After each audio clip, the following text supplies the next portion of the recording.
Presim. Më së gjithë.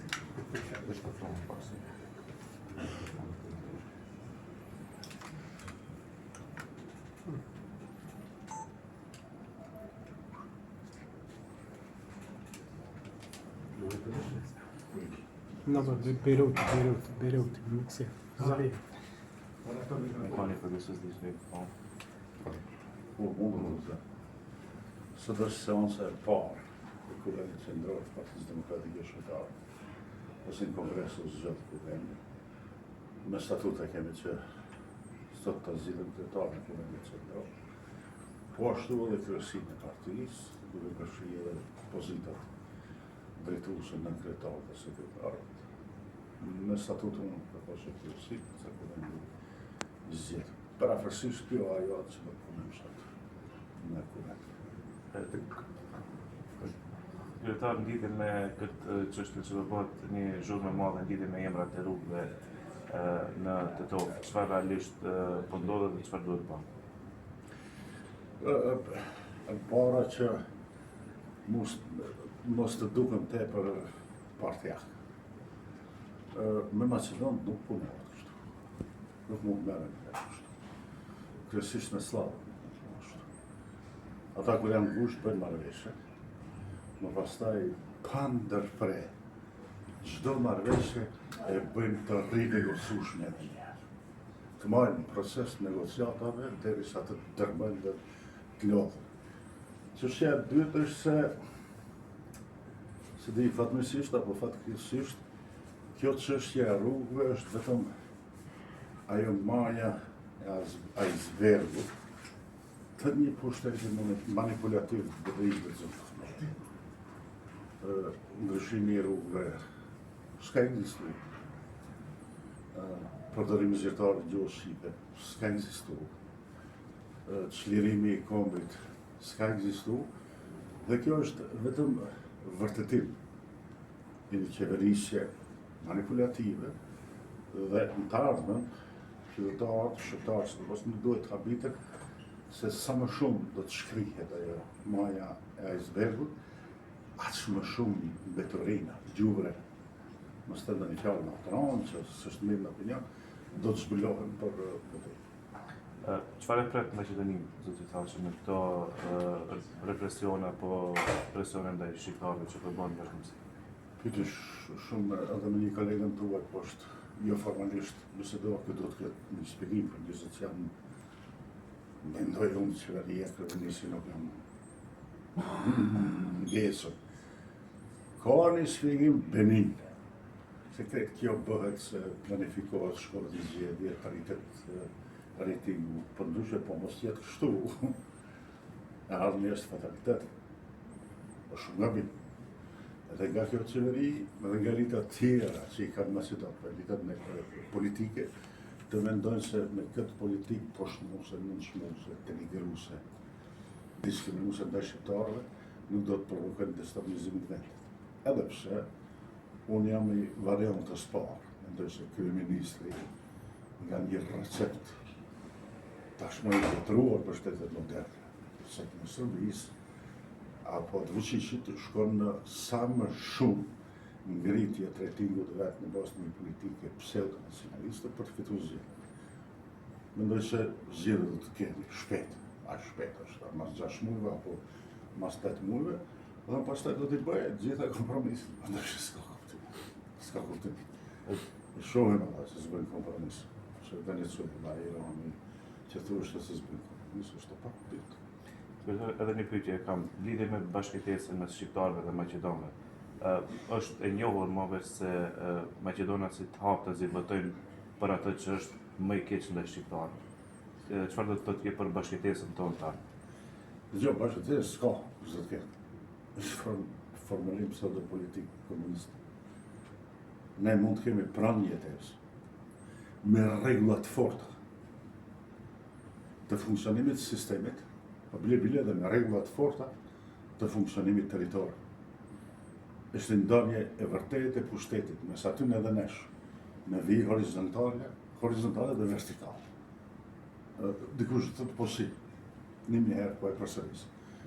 as në Belgjik, as në Kanada, as në Zvicër, nuk ka problem për ne. Po kështu jo, nuk do të mund funksionon. Për shkak se ju e shihni, nuk jam bashkë sigurt. Ka një fshat shqiptar, ka një 4.000 banorë, më duket është bërë gati një qenë. A përfundu, më duket për kohës tonë, kur kemi qenë qeveri, me nëse të mëndë dhe bëdej. Unë ditu interesoha e pyta drejtuesën e drejtuesën, ç'se nuk funksionon atë qenë. A në çka është problemi? Nuk funksionon, për shkak se qeveria insistoi që në atë qenë të funksionon 5 shqiptarë, 5 maqedonë. Ku? Me një fshat ku janë 100% shqiptarë. E lodhshme është kjo, dhe kjo nuk je perfekt.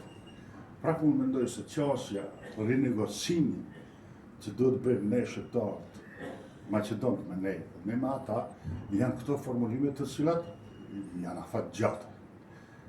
Janë sistemit e vlerave certifikuara perëndimore. Dhe është njështë dhe dhe të friksojt, kjo autonomi, kjo hizbon kjo tjetra.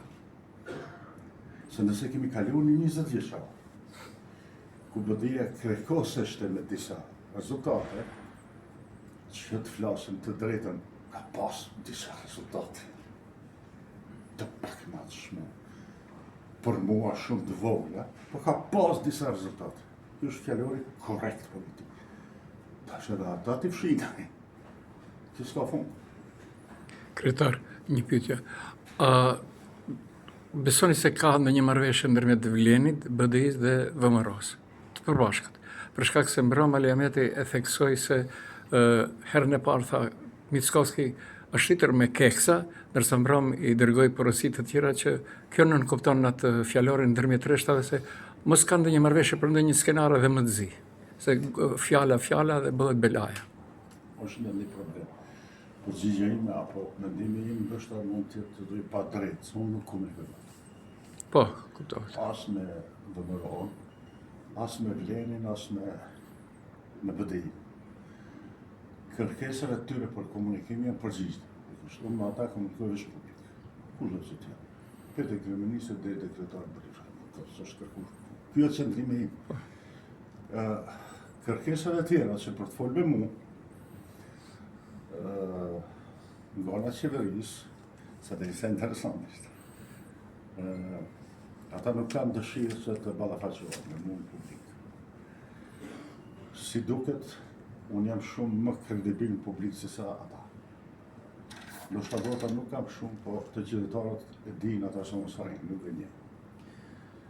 Çfarë do të them? Kur thash unë se Aliameti është takuar me Mickovski, u punon një muaj që nuk shkoj pyetja te Alia, a je takuar me Mickovski? Po. Shkoj pyetja te Mickovski. Këtu ishte propovi. A je takuar me Ali? Edhe ai s'kishte si të thotë, nuk më demantoj, po tha informatat e mbrëmshme në VMRO nuk i ka bashkë të saktë. Sigurisht. Është Aliameti është takuar me Mickovski. Dhe çështja tjetër që duhet të them është, unë nuk jam i gatshëm që të bëhem urë komunikimi mes VMRO-s dhe BDI-s. Për kaq se kam qëndrim parimor. Mendoj se zoti Aliameti duhet të ikë për skenës politike, që edhe BDI-ja të bëhet një konkurrent i barabartë në skenë, se s'është fair në skenën politike. A dim se s'është fair. Se sinqerisht më mbëllime dhe antarët dhe simpatizantë të BDI-s, tash i jep zot, është shqiptar si ne, ka dëshirë partia vetë fitoj, po unë i them duhet ta di se nuk ka të ardhme, nuk i merr atë. Nuk i merr që sa votat kënë, nuk i merr kjo çështje duhet të zgjidhet. Nuk duhet të humbet kohë në një angazhim në BDI, ku dihet se ata nuk mund të jenë pjesë e qeverisë, se e dim ne se në zgjedhjet dashme, mas 3 muaj, 6 muaj prapë do të fitoj Mickovski. Të bloku më qënë. Absolutisht. Ndërsa, Vleni është përfaqe të zezë. Vleni është vetëm riprodukt i një strategjie të vjetër të slavën dhe shqiptarëve. Mendo disa individ, me vendosën në kohën e Kraljevinës ka pas shqiptarë. Ka pas državni imama, për shumë. Ka pas seriozisht. Edhe deputet ka pasur. Po se po, državni imam ka pas, daskave ka qenë mësues. Nuk, kjo është Vleni vetëm e kryen, mendon se e kryen korjen e fundit që e kanë bënë si detyrë slavët korin e fundit të eliminimit të organizimit politik të shqiptarëve.